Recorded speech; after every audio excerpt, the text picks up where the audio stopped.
सती द्वारा काली, तारा आदि अपनी 10 महाविद्याओं को प्रकट करना।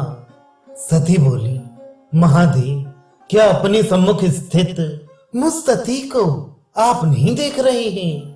काली, तारा, लोकेशी, कमला, भुवनेश्वरी, छिन्नमस्ता, षोडशी, त्रिपुर सुंदरी, बगलामुखी, धूमावती और मातंगी, इन देवियों के ये नाम हैं। शिव जी बोले, जगत का पालन करने वाली देवी, यदि आप मुझ पर अति प्रसन्न हैं, तो किस देवी का क्या नाम है और उनकी क्या विशेषता है, ये सब आप मुझे अलग अलग बताइए। देवी बोली, कृष्ण वर्णा तथा भयानक नेत्रों वाली ये जो देवी आपके सामने स्थित हैं, वे भगवती काली हैं। और जो ये श्याम वर्ण वाली देवी आपके ऊर्ध्व भाग में विराजमान हैं, वे साक्षात महाकाल स्वरूपिणी महाविद्या तारा हैं। महामती, आपके दाहिनी ओर ये जो भयदायिनी तथा मस्तक विहीन देवी विराजमान हैं, वे महाविद्या स्वरूपिणी भगवती छिन्नमस्ता है। शंभु, आपके बाईं ओर ये जो देवी हैं, वे भगवती भुवनेश्वरी हैं। जो देवी आपके पीछे स्थित हैं, वे शत्रुनाशिनी भगवती बगला हैं। विधवा का रूप धारण की हुई ये जो देवी आपके अग्निकोण में विराजमान हैं, वे महाविद्या स्वरूपिणी महेश्वरी धूमावती हैं। और आपके नैकृत्य कोण में ये जो देवी हैं, वे भगवती त्रिपुर सुंदरी हैं। आपके वायव्य कोण में जो देवी हैं, वे मातंग कन्या महाविद्या मातंगी हैं। और आपके ईशान कोण में जो देवी स्थित हैं, वे महाविद्या स्वरूपिणी महेश्वरी षोडशी हैं। मैं तो भयंकर रूप वाली भैरवी हूं। शंभु, आप भय मत कीजिए। ये सभी रूप भगवती के अन्य समस्त रूपों से उत्कृष्ट हो। महेश्वर, ये देवियां नित्य भक्ति पूर्वक उपासना करने वाले साधक पुरुषों को चारों प्रकार के पुरुषार्थ, धर्म, अर्थ, काम और मोक्ष तथा समस्त वांछित फल प्रदान करती हैं। इन्हीं की कृपा से मारण, उच्चाटन, क्षोभन, मोहन, द्रावण, वशीकरण, स्तंभन और विदेश आदि अन्य प्रकार के वांछित प्रयोग भी सिद्ध होते हैं। ये सभी गोपनीय महाविद्याएं हैं। इनका प्रकाशन कभी नहीं करना चाहिए। महेश्वर, उन देवियों के मंत्र, यंत्र, पूजन, हवन विधि, पुरुषचर्या विधान, स्तोत्र तथा कवच और उनके उपासकों के आचार, नियम आदि का वर्णन आप ही करेंगे, क्योंकि विभु, इस विषय में आपसे बड़ा अन्य कोई वक्ता नहीं है। आपके द्वारा दिया गया उपदेश आगम शास्त्र के नाम से लोक में प्रसिद्ध होगा। शंकर, आगम तथा वेद, ये दोनों ही मेरी 2 भुजाएं हैं। उन्हीं दोनों से मैंने स्थावर जंगम में संपूर्ण जगत को धारण कर रखा है। जो मूर्ख इन दोनों वेद तथा आगम का मोहवश कभी भी उल्लंघन करता है, वे मेरे हाथों से च्युत होकर अधःपतित हो जाता है। इसमें संदेह नहीं है। वे दोनों ही कल्याण के हेतु हैं तथा अत्यंत दुर्लभ, दुर्घट और विद्वानों के द्वारा भी कठिनाई से जाने जाते हैं, एवं उनका आद्यंत भी नहीं है। जो मनुष्य आगम अथवा वेद का उल्लंघन कर अन्यथा आचरण करता है, उसका उद्धार करने में मैं सर्वथा असमर्थ हूं। यह सत्य है और इसमें कोई भी संशय नहीं है।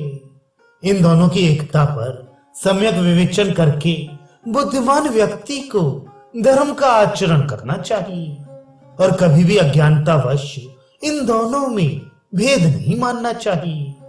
इन महाविद्याओं के जो साधक हैं, वे लोक में वैष्णव माने जाते हैं और मुझ में समर्पित अंतःकरण वाले वे प्रशांतात्मा हो जाते हैं। स्वयं गुरु के द्वारा दिए गए मंत्र, यंत्र तथा कवच को सावधानी पूर्वक गुप्त रखना चाहिए और उसे जहां कहीं भी प्रकाशित नहीं करना चाहिए। उसे प्रकाशित करने से सिद्धि की हानि होती है तथा अशुभ होता है।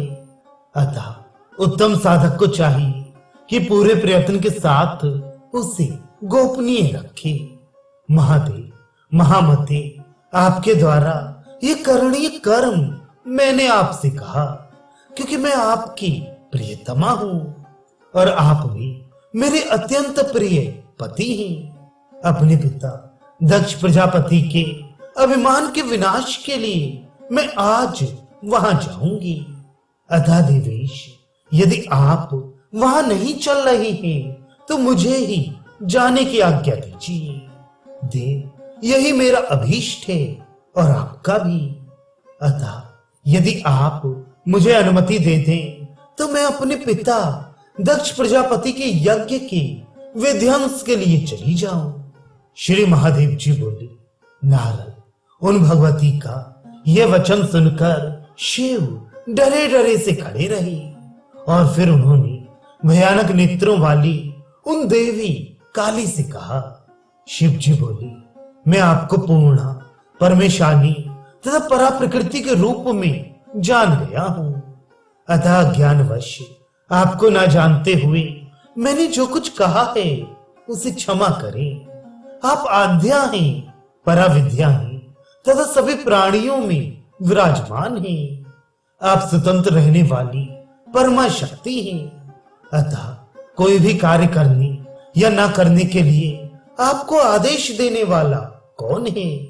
शिवे, प्रजापति दक्ष के यज्ञ नाश के लिए यदि आप जाएंगी तो मेरी कौन सी शक्ति आपको रोकने में समर्थ है और मैं भी आपको कैसे रोक सकूंगा? महेशानी, पति भाव से मैंने आपको जो भी अप्रिय वचन कहा है उसे आप क्षमा करें और आपकी जो रुचि हो वैसा करें। श्री महादेव जी कहते हैं, नारद, तब महेश की ऐसा कहने पर थोड़ी सी मुस्कान से युक्त मुखमंडल वाली उन जगदम्बिका ने यह वचन कहा। देव, महेश्वर, आप अपने समस्त प्रमथ गणों के साथ यहीं रहिए और मैं अपने पिता के घर यज्ञ देखने के लिए इसी समय जा रही हूं। नारद, महादेव से ऐसा कहकर वे भगवती तथा ऊर्ध्व दिशा में स्थित देवी तारा ये दोनों अचानक एक रूप हो गईं। तदनंतर अन्य 8 मूर्तियां देवियां भी सहसा अंतर्धान हो गईं। इसके बाद भगवान शिव ने उन सुरेश्वरी को जाने के इच्छुक देखकर अपनी प्रमथ गणों से कहा, 10,000 सिंहों से युक्त तथा रत्न जालों से सुशोभित उत्तम रथ ले आओ। उसे सुनते ही स्वयं प्रमथ गणों के अधिपति उसी क्षण तेज गति से चलने वाले 10,000 सिंहों से जुते हुए रथ को ले आए। प्रमथ अधिपति ने रत्न जाल से सुशोभित पर्वताकार चारों ओर से अनेक प्रकार की पताकाओं से अलंकृत तथा वायु वेग के समान चलने वाले 10,000 सिंहों से जुते हुए उस रथ पर उन भगवती को स्वयं विराजमान कराया। मुनि श्रेष्ठ, युग के अंत में प्रलय के समान संपूर्ण जगत को भयभीत करने वाली वे भीम रूपिणी भगवती काली उस रथ में स्थित होकर सुमेरु पर्वत के शिखर पर आरुण उत्तम मेघमाला की भांति सुशोभित हो रही थी। तदनंतर बुद्धिमान नंदी उस रथ को बड़ी तेजी से हाँकने लगे और महामती इधर वे शोक तथा दुख से व्याकुल हो रुदन करने लगी। कोपाविष्ट काली को देखकर सभी प्राणी भागने लगे। सूर्य भी भयभीत होकर पृथ्वी पर गिरने से लगे। सागर विक्षुब्ध हो गए। सभी दिशाएं व्याकुल हो उठी। महान वेग से वायु बहने लगी और घोर अमंगल का संकेत देने वाले सैकड़ों उल्का पिंड सूर्य मंडल का भेदन कर पृथ्वी तल पर गिरने लगे। इस प्रकार वह रथ आधे क्षण में ही दक्ष प्रजापति के घर पहुंच गया। तब उन भगवती सती को देखते ही दक्ष के घर में स्थित सभी लोग भयभीत हो उठे।